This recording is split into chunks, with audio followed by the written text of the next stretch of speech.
Good morning बच्चों, मैं प्रदीप आपका स्वागत करता हूं आपके अपने चैनल प्रदीप फिजिक्स प्लैनेट पे। तो वापस हम आ चुके हैं नए लेक्चर को लेकर के, जहां पर बात हो रही है आपके करंट इलेक्ट्रिसिटी के बारे में। तो आज हम लोग करंट इलेक्ट्रिसिटी के चौथे लेक्चर में हैं, जहां पर बात करने वाले हैं आज हम लोग रेजिस्टेंस से होने वाले सारे इंपॉर्टेंट क्वेश्चन और उसके इंपॉर्टेंट फैक्टर्स पर इफेक्ट, और साथ ही जानेंगे हम लोग कि कॉम्बिनेशन ऑफ रेजिस्टेंस कैसे करेंगे।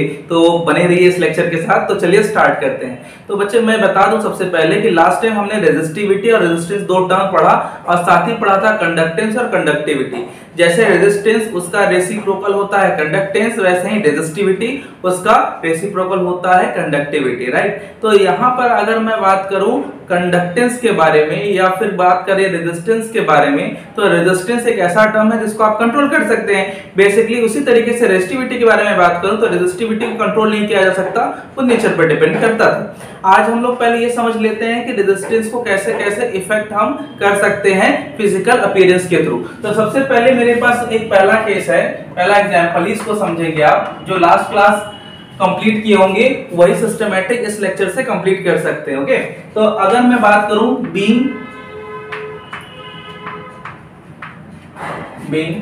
Cross sectional area constant, cross sectional area constant, the length of wire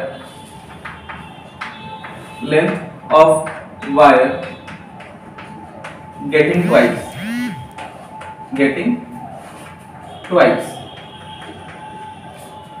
क्या किया हमने लेंथ को ही ट्वाइस कर दिया। Then the new resistance will be. तो ये पहला क्वेश्चन आपके लिए एक नोट पॉइंट भी हो सकता है, या फिर आप इसे इंपॉर्टेंट नोट पर भी लिख सकते हो। तो आइए पहले एग्जांपल पर ही बात करें कि यहाँ पे क्रॉसिंग एरिया अगर मैं ना बदलूं और इसके फिर रेजिस्टेंस पर क्या इफेक्ट पड़ेगा। जरा सोचिए कि इसकी इनिशियल लेंथ L रही होगी, इसकी फाइनल लेंथ L डैश में कह दूं तो वो क्या हो गया 2L, और इसका एरिया आपने चेंज किया नहीं है। इसका मतलब A1 पहले भी और A2 बाद में, मतलब क्रॉस सेक्शनल एरिया अनचेंज था, बीइंग कांस्टेंट, ओके। आपने यहाँ पे नेचर तो बदला नहीं, मतलब क्या नहीं बदलेगा, रेजिस्टिविटी नहीं चेंज होगी, तो रेजिस्टिविटी चेंज नहीं करते हैं, कोई बात नहीं। तो यहाँ पर अब हम लिख सकते हैं R by R डैश, ध्यान से समझिएगा। R by R dash rho L by A लिखा जा सकता है R को, और इसको क्या लिख सकते हैं, रो L डैश by A। यहाँ पर A की वैल्यू, यहाँ पर A की वैल्यू सेम है, रो की वैल्यू सेम है, जो कैंसिल हो जानी है। तो R upon R dash is equal to, ये आपका हो जाएगा L by L डैश। ये टर्म तो कैंसिल हो गया, राइट। यहाँ से आपको R डैश की वैल्यू निकालनी है, तो R डैश की वैल्यू निकालोगे तो हो जाएगा L dash upon L into R। ध्यान से समझिएगा, L डैश की वैल्यू कितनी है, L डैश की वैल्यू 2L है, ओके। तो ये हो जाएगा R dash equal to 2L upon L into R। Cancel किया तो ये हो जाएगा कितना, 2R। याद रखें कि जैसे जैसे लेंथ इंक्रीज करेंगे वैसे वैसे रेजिस्टेंस भी इंक्रीज करेगा। इसका मतलब अगर मैं रेजिस्टेंस के साथ इफेक्ट के बारे में बात करूं तो रेजिस्टेंस के साथ लेंथ का जो इफेक्ट होगा R is equal to NR, okay. तो ये हो गया आपका रेजिस्टेंस का इफेक्ट लेंथ के साथ। तो अगर आपने लेंथ को ट्वाइस कर दिया तो रेजिस्टेंस ट्वाइस हो जाएगा, लेंथ को थ्राइस किया तो थ्राइस। जैसे आप वैल्यू चेंज करोगे, जैसे जैसे n टाइम्स चेंज करोगे, वैसे वैसे आपका रेजिस्टेंस भी चेंज होगा। सिंपली अगर मैं एग्जांपल नंबर 2 के बारे में बात करूं तो इस क्वेश्चन को थोड़ा ध्यान से समझिएगा। सब कुछ सेम है, being cross sectional area constant, मतलब आपने इस क्वेश्चन में एरिया को कांस्टेंट रखा था। यहाँ पर अगर मैं बात करूं कि अगर मैं एरिया को 3 टाइम्स कर दें तो क्या होगा, ओके। बीइंग, सारी चीजें वही रहेंगी, being length of wire constant, the area मतलब क्रॉस सेक्शन एरिया, ध्यान दीजिएगा, cross section area thrice, then new resistance will be. तो न्यू रेजिस्टेंस आपसे पूछा गया,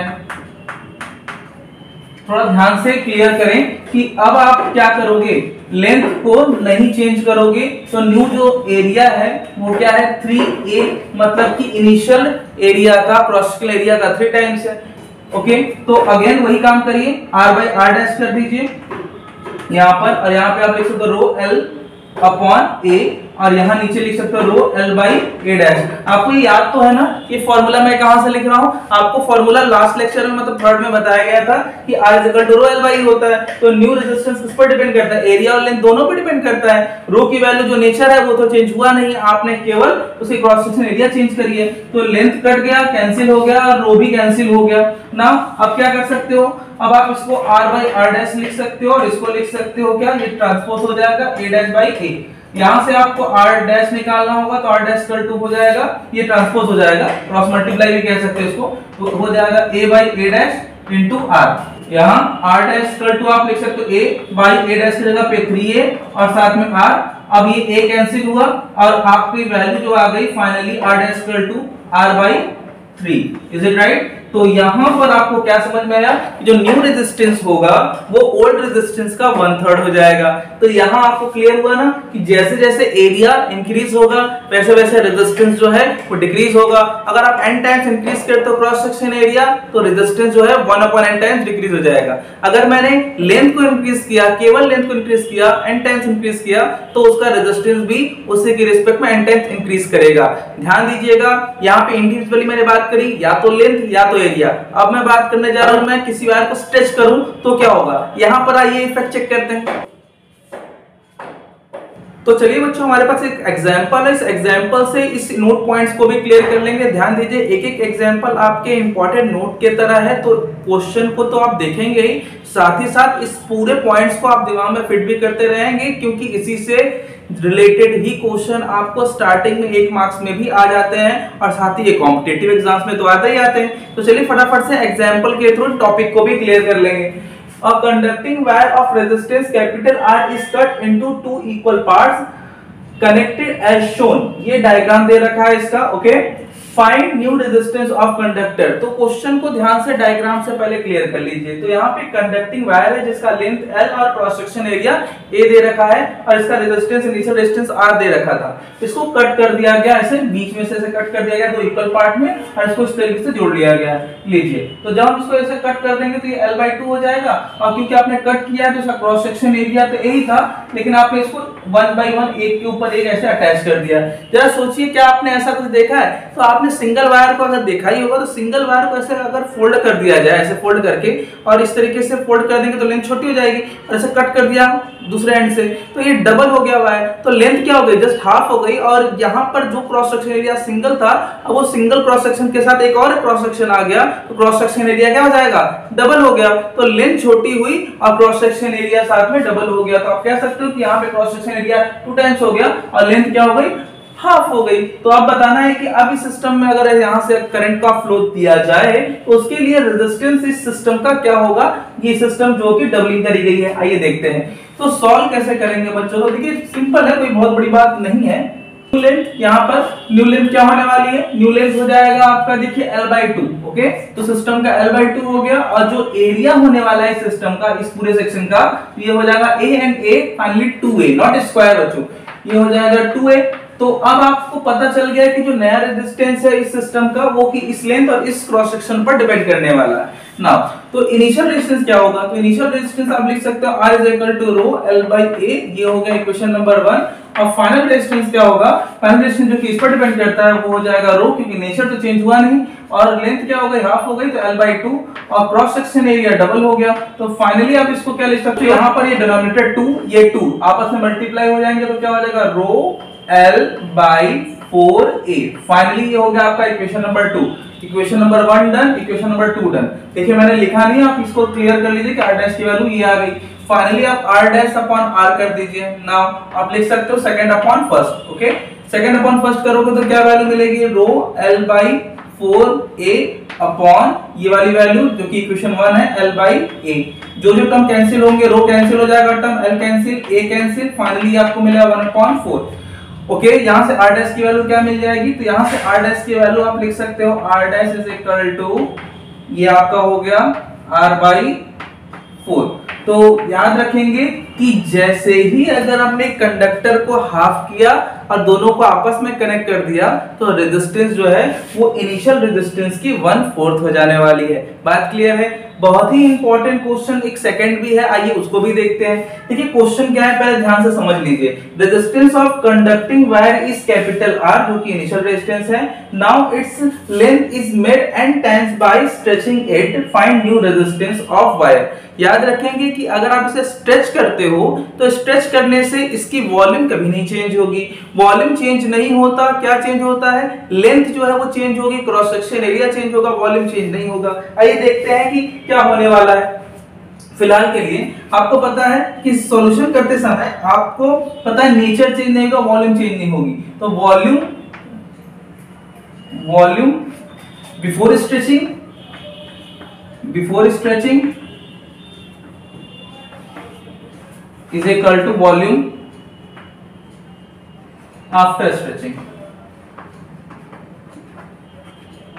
ओके, ये बात याद रखेंगे। वॉल्यूम इज इक्वल टू क्या होता है? तो वॉल्यूम इज इक्वल टू होता है area into length, right? Area इसे क्रॉस सेक्शन एरिया कहते हैं, लेंथ से मल्टीप्लाई कर देंगे तो वॉल्यूम मिल जाएगा, राइट? तो यहां पर एरिया A1 और length L1 is equal to area A2 new area और लेंथ L2। सीधी सी बात है, लेंथ आप खींचोगे तो क्रॉस सेक्शन एरिया पे तो इफेक्ट पड़ेगा ही। ओके, अब थोड़ा ऊपर देख लेते हैं। यहां देखिए, जैसा कि हम देख पा रहे हैं कि यहां पर आपने लिखना क्या है? L2/L1 लिखना है ना, L2/L1, और यहां पर इसको आप लिख सकते हो A1/A2, राइट? अब यहाँ L2 की वैल्यू क्या, आपने इसको n टाइम्स कर दिया, NL कर दिया, मतलब n टाइम्स पहले लेंथ जो है वो पूछ रही होगी, व्हाटएवर ये L रही होगी। अब आपने इसको खींच करके कितना टाइम्स कर दिया? n टाइम्स कर दिया, ये NL हो गया। तो एरिया जो है वो A डैश, और पहले एरिया क्या था? A था, राइट? तो इस समय इसका रेजिस्टेंस R हुआ करता था, अब न्यू रेजिस्टेंस क्या हो जाएगा? R डैश हो जाएगा, क्योंकि लेंथ और एरिया चेंज हुई है। बात समझिएगा। तो यहाँ पर हमें क्या करना है? लेंथ अब NL हो गया, तो इनिशियल लेंथ क्या रही होगी? L। इसको कैंसिल किया तो आपको वैल्यू मिल गई n/1। तो ये मिला L2/L1 की वैल्यू n/1। बात क्लियर? ओके फाइन, आगे बढ़े। नाउ अब आपको final resistance upon initial resistance निकालना है। फाइनल मतलब न्यू रेजिस्टेंस और R मतलब इनिशियल रेजिस्टेंस। तो R डैश को क्या लिखेंगे? R डैश को आप लिखोगे रो L dash by A dash, जो कि आपका फाइनल वाला है। इसको चाहो तो आप लिख सकते हो L2/A2, और फाइनली नीचे क्या लिख सकते हो? नीचे आप लिख सकते हो रो L1/A1, जो कि आप यहाँ पे लिख रहे हो किसके लिए? इनिशियल के लिए, और ये फाइनल के लिए लिखा है आपने। फाइनली रो तो आपका नेचर है, क्योंकि से रो नेचर चेंज नहीं होगा, नेचर चेंज नहीं होगा तो इसलिए कैंसिल कर दिया। आपने लिखा L2/L1, और यहाँ पे आप क्या लिख सकते हो? A1/A2 लिख सकते हो क्या? बिल्कुल लिख सकते हो। तो यहाँ आपने लिखना है R dash upon R is equal to L2 की वैल्यू अपॉन L1 की वैल्यू n/1, L2/L1 की वैल्यू n/1 यहाँ लिख सकते हो। और फाइनली A1/A2 की वैल्यू क्या चाहिए होगी? तो A1/A2 की वैल्यू वही होगी due to conservation of volume. तो यहाँ पर आपने क्या लिखना है? Into n/1। फाइनली ये क्या हो जाने वाला है? n²/1 लिखने की कोई जरूरत नहीं है। तो R डैश इक्वल टू क्या मिला? n²R। क्या सीख मिली आपको? इससे ये सीख मिलती है कि जैसे जैसे आप n टाइम्स खींचते जाओगे तो उसका टोटल रेजिस्टेंस जो है n² टाइम से इंक्रीज हो जाएगा। याद रखिए, लेंथ इंक्रीज करने से जितने टाइम्स इंक्रीज करेंगे उतना ही n² टाइम्स में रेजिस्टेंस इंक्रीज करेगा। 2 टाइम्स खींचेंगे तो 4 टाइम्स इंक्रीज कर जाएगा। अगर आपने 3 टाइम्स इंक्रीज किया तो रेजिस्टेंस 9 टाइम्स इंक्रीज हो जाएगा। मेक श्योर कि आपको ये रिलेशन याद रहे। अब इससे आपको क्वेश्चन लगाना इजी हो जाएगा। नेक्स्ट देखेंगे कि अगर मैं क्रॉस सेक्शन एरिया में चेंज ना करके, अगर मैं उसके रेडियस में चेंज करके बात करूं कि रेडियस का क्या इफेक्ट पड़ेगा, तो रेजिस्टेंस पर क्या इफेक्ट होने वाला है, आइए देखते हैं। तो बच्चों चलिए नेक्स्ट टॉपिक देखते हैं। और नेक्स्ट टॉपिक ध्यान से समझिएगा। इसमें क्या है कि अगर मैं कंडक्टिंग वायर को इस तरीके से कंप्रेस कर दूं कि उसका रेडियस जो है इनिशियल रेडियस से अफेक्टेड हो जाए, मतलब अफेक्ट का मतलब चेंज हो जाए, तो जो नया लेंथ होगा वो भी तो चेंज होने वाला है पहले वाले से। तो अब अगर मैं आपसे बोलूं कि क्वेश्चन को ध्यान से पढ़ना है, if resistance of wire is capital R, now its radius of the cross section made n times of its initial value by compressing it, find its new resistance. Question clear है क्या? Question क्या कह रहा है? मेरे पास एक conducting wire है जिसका क्रॉस सेक्शन एरिया कुछ रहा होगा, मुझे एग्जैक्टली नहीं पता, वो मान लेते हैं कि क्या A1 है, और इसका रेडियस जो है क्रॉस सेक्शन रेडियस वो स्मॉल r ले लेते हैं। ओके, और इसका जो ओल्ड रेजिस्टेंस था वो कैपिटल आर है जैसा कि क्वेश्चन में दे रखा है, इसकी जो लेंथ रही होगी बच्चों वो रही होगी एल। ओके, ये भी क्लियर कर लीजिए। अब आपको क्या करना है, इसको कंप्रेस करना है। अच्छा चलिए कंप्रेस करते हैं। तो जब आप इसको कंप्रेस करोगे तो सीधी सी बात है इसका डायमीटर जो है इंक्रीज कर जाएगा। कितना इंक्रीज किया, तो कहा गया है कि n टाइम्स इंक्रीज किया है। तो ये नया जो डायमीटर होगा या फिर कह सकते हो रेडियस, दोनों इक्वली इफेक्टेड होते हैं। डायमीटर क्या है चाहे रेडियस क्या है, दोनों इक्वली अफेक्ट होगा। तो यहाँ पे रेडियस जो है n टाइम्स हो गया, तो इसका जो नया एरिया होगा वो अफेक्ट होगा। एरिया इज इक्वल टू देखिए बच्चों होता है पाई आर स्क्वायर। तो ये वाला एरिया आप कितना होगा आप खुद समझ सकते हो, डोंट वरी, परेशान नहीं होना। और जो न्यू रेजिस्टेंस होगा वो किस पर डिपेंड करेगा, आपके डिपेंड करेगा A2 पर और L2 पर। इसको मैं मान लेता हूं बच्चों L2 है और ये आपका जो है वो L1 मान लीजिए, सपोज कर लीजिए। और ये आपका जो न्यू रेजिस्टेंस है वो है आपका R डैश। अब यही आपको निकालना है कि न्यू रेजिस्टेंस क्या होने वाला है। तो अब हम सॉल्व करेंगे। तो देखिए सॉल्व करने के लिए सबसे पहले क्या करना है, सबसे पहले स्टार्ट करना है कि वॉल्यूम आपका नहीं चेंज होता। तो A1 L1 is equal to A2 L2, ये तो आपको लर्न होगा। ये जब भी आप कंप्रेस करोगे या स्ट्रेच करोगे तो आपको ये प्रिंसिपल अप्लाई करना ही करना है। अब मैं इसको लिख सकता हूं, देखिए क्या A2 by A1 लिखा जा सकता है और यहां से इसको लिखा जा सकता है आपका ये हो गया L1 by L2। ध्यान से क्लियर करिए, A2 by A1 और L1 by L2 लिख दिया। A2 को क्या लिख सकते हो, पाई R2 का स्क्वायर, R2 ध्यान दीजिएगा R2 का स्क्वायर, और यहाँ पे ये क्या है pi R1 square. Finally A2 by A1 is equal to L1 by L2 is equal to R2 की जगह पे क्या लिखेंगे NR का होल स्क्वायर और यहाँ पाई R स्क्वायर।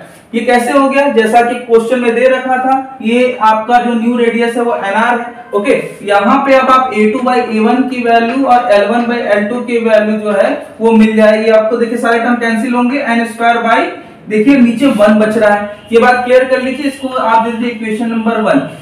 क्लियर है क्या, कैसे आ रहा है, बाकी सारे टर्म कैंसिल हो गए। अब आप जैसा कि जानते हो नाउ अब आप लिख सकते हो new resistance upon old resistance का रेशियो। तो न्यू रेजिस्टेंस का फॉर्मूला देखिए आपको पता ही है, R डैश अपॉन R। यहाँ पे आप इसको लिख सकते हैं रो L2 अपॉन A2 और फाइनली लिख सकते हो रो L1 अपॉन A1। अब आप प्लस इसको ट्रांसपोज करोगे तो R dash upon R is equal to transpose कर दीजिए तो हो जाएगा L2 बाई L1 फाइनली, और ये हो जाएगा बच्चों A1 बाई A2। अब क्लियर करिए L2 by L1 की वैल्यू कितनी मिलेगी, ये L1 by L2 की वैल्यू हमने निकाल ली है। L1 by L2 की value I n square by 1। यहाँ पे आपको रखना है L2 by L1। L2 by L1 की वैल्यू कैसे मिलेगा, तो इसको ट्रांसपोज कर दीजिए ना, तो ये मिलेगा 1 अपॉन n स्क्वायर। और यहाँ पर आपको A1 by A2 की वैल्यू चाहिए, तो A1 by A2 यहाँ पे कैसे मिलेगा, इसको ट्रांसपोज कर दीजिए। A2 by A1 की n स्क्वायर बाई 1 है, तो A1 by A2 क्या आ जाएगा, क्या ट्रांसपोज करेंगे तो 1 अपॉन n स्क्वायर। बात समझिए, सिंपल है। और ये न्यू रेजिस्टेंस, ये ओल्ड रेजिस्टेंस। फाइनली इसको लिखा जा सकता है 1 upon n to the power 4, n square into n square n to the power 4 हो गया। Finally r dash is equal to निकालना होगा तो आप लिखोगे r और ये फाइनली हो जाएगा अपॉन में n टू द पावर 4। क्या समझ में आया कि जो न्यू रेजिस्टेंस होगा वो ओल्ड रेजिस्टेंस का जो n टाइम्स आपने कंबाइन किया था उससे n to the power 4 time reciprocal होगा, कह सकते हो। या फिर आप इसको इस तरीके से भी लिख सकते हो r dash is equal to n to the power minus 4r। ये है न्यू रेजिस्टेंस का इफेक्ट, वेरी इंपॉर्टेंट, दिमाग में फिट कर लीजिए, जो कि आपकी एंट्रेंस एग्जामिनेशन में तो आता ही है, आपके पहले ही क्वेश्चन में जो एक एक मार्क्स के क्वेश्चन आते हैं उसमें बहुत इंपॉर्टेंट है। समझ में आ गया है। आइए अब हम अगर ये देखें कि किसी परसेंटेज से अगर लेंथ में इंक्रीमेंट करेंगे तो परसेंटेज में रेजिस्टेंस में कितना इंक्रीमेंट हो गया, आइए समझते हैं। तो चलिए बच्चों अब देखते हैं ये क्वेश्चन है क्या और कैसे करना है। इस क्वेश्चन को पहले समझेंगे। Length of conducting wire increased by 10% by stretching it, find percentage change its resistance. तो यहाँ पे लेंथ को इंक्रीज किया गया, तो पता ही है कि अगर आप स्ट्रेच करते हो लेंथ को तो रेजिस्टेंस भी इंक्रीज ही करेगा, बट अगर एरिया को कम करते हो तो रेजिस्टेंस डिक्रीज करता है। मेक श्योर ये आपको पता होना चाहिए। तो यहाँ पर लेंथ में इंक्रीमेंट किया गया है तो यहाँ पर रेजिस्टेंस का भी इंक्रीमेंट ही होना है। तो देखिए कैसे करेंगे, पहले इस क्वेश्चन को थोड़ा समझने की कोशिश करते हैं। तो मान लेते हैं कि मेरे पास एक कोई वायर रहा होगा जिसकी लेंथ L रही होगी, बाद में आपने इंक्रीज कर दिया, कितने परसेंट से इंक्रीज किया, 10% से, तो L प्लस 10% ऑफ L। मतलब कि L तो है ही, 10% और इंक्रीज कर दिया आपने, तो इससे होगा क्या, एरिया चेंज हो जाएगा, एरिया A2 और पहले एरिया क्या रहा होगा, A1 रहा होगा। तो आइए सॉल्व करने की कोशिश करते हैं। तो इनिशियली आप ये कह सकते हो कि L1 is equal to L और L2 जो होगा वो हो जाएगा L प्लस 10%। 10% को कैसे लिखते हैं, 10/100 लिखते हैं, राइट। और किसका, टोटल लेंथ का, तो टोटल लेंथ क्या थी, L थी। तो फाइनली आप इसको सॉल्व करोगे तो मिलेगा 1/10, एलसीएम लोगे तो 11 L/10 आ जाएगा, राइट। तो L2 की वैल्यू मिल गई आपको। अब क्या करना है, अब आपको पता है कि आपने स्ट्रेच किया है, तो आप लिख सकते हो A1 L1 is equal to A2 L2 लिख सकते हो। अब फाइनली यहां से आपको लिखना है A2 by A1 जो कि आप लिख सकते हो, और यहां पे लिख सकते हो L1 by L2। यहां पे क्लियर कर लीजिए कि L1 की वैल्यू कितनी है L, और L2 की वैल्यू कितनी है 11 L/10। फाइनली ये हो गया, L2 की वैल्यू 11 L/10, L की वैल्यू कैंसिल हो जाएगी और 10 ट्रांसपोज होके हो जाएगा 10/11। ओके, तो L1 by L2 की वैल्यू आ गई 10/11 है। यही सेम वैल्यू आ गई आपकी A2 by A1 की। सिंपली इसको आप इक्वेशन नंबर 1 दे दीजिए। एज यू नो हम लोग क्या जानते हैं कि R' अपॉन R की जगह पे हम लोग लिख सकते हैं रो L2 अपॉन A2 फाइनली, और इसको क्या लिख सकते हैं रो L1 अपॉन A1 फाइनली। अब आप इसको जो कैंसिल होगा कैंसिल करोगे, स्ट्रेच किया है तो रो की वैल्यू चेंज होनी नहीं है, तो फाइनली R' अपॉन R लिखा जा सकता है, और ये आप ट्रांसपोज करोगे तो हो जाएगा L2 by L1। ध्यान से क्लियर करिए, L2 by L1 और ये हो जाएगा A1 by A2, A1 by A2। Okay, तो L2 by L1 चाहिए, यहाँ पे आपने L1 by L2 निकालना है और यहाँ आपको चाहिए L2 by L1। तो ध्यान से क्लियर करिए, L1 by L2 यहाँ पे है लेकिन L2 by L1 चाहिए, तो इसको आप रख सकते हैं यहाँ पे, ट्रांसपोज करके ट्रांसपोज करोगे तो 11/10 आएगा। और फाइनली आपको A2 by A1 की वैल्यू मिली है 10/11, यहाँ पे रखना है A1 by A2। देखिए फिर से आपको ट्रांसपोज करना होगा 11/10, तो यहाँ पे भी फिर से 11/10 आपने लिख दिया, और finally R' final resistance upon initial resistance, ऐसे लिखने का ऑर्डर होता है। ओके, तो ये आपका हो जाएगा 11 × 11 121 अपॉन 100। ओके, अब आपको क्या करना है, चेंज इन रेजिस्टेंस निकालना है। तो चेंज कैसे निकलता है, चेंज तभी निकलेगा जब आप डेल्टा निकालोगे, और डेल्टा कैसे निकालते हो, दोनों तरफ 1 से माइनस कर दीजिए। दोनों तरफ 1 से माइनस करोगे तो हो जाएगा क्या -1, और यहाँ पे आपने 1 to 1 upon 100 -1 कर दिया दोनों साइड बैलेंस करने के लिए। ये हो जाएगा R' माइनस R, एलसीएम लेंगे तो, और यहाँ पे हो जाएगा 121 माइनस 100 अपॉन 100, फाइनली आएगा 21/100। ओके, देन इसको लिखा जा सकता है डेल R अपॉन R, और यहाँ पे लिखा जा सकता है 21/100। ये बात क्लियर है। ये अब आपको परसेंटेज में वैल्यू दे सकता है, कैसे देखिएगा, दोनों साइड 100 से मल्टीप्लाई कर दीजिए। अब ये फ्रैक्शन वैल्यू है, 100 से मल्टीप्लाई करेंगे तो क्या हो जाएगा परसेंटेज वैल्यू, तो दोनों साइड 100 से मल्टीप्लाई करना होगा, तो यहाँ से 100 से मल्टीप्लाई करेंगे तो del R upon R into 100 करिए, और सिंपली यहाँ पर भी करिए 21/100 इंटू 100, दोनों साइड मल्टीप्लाई करने के बाद कैंसिल हो जाएगा, तो आपको कितना मिलेगा 21%। तो इसका मतलब रेजिस्टेंस कितना चेंज हो जाएगा 21%, और चेंज क्या होना है, बढ़ जाएगा, इंक्रीज हो जाएगा। तो बात क्लियर हो गई कि अगर आप इस तरीके से 10% निकालना चाहो, 21% निकालना चाहो, कितने परसेंट इंक्रीज करोगे आप कर सकते हो। याद रखिए मैंने आपको कहा था कि एनसीईआरटी क्वेश्चन लगाना ही लगाना है, तो एनसीईआरटी में क्वेश्चन नंबर 16 लगाइएगा जो कि नॉर्मल है। उसमें पूछा गया है कि अगर आपके पास एल्युमिनियम और कोई मैग्नीशियम है तो उन दोनों में कौन सा, एल्युमिनियम और कॉपर दे रखा है आप देख लीजिएगा, तो उन दोनों में पूछा गया है कि कौन सा लाइटर है। ये आपका होमवर्क होगा, जरूर करेंगे। तो यहां तक हमने जितने भी रेजिस्टेंस का इफेक्ट था वो सारे डिस्कस कर लिए हैं।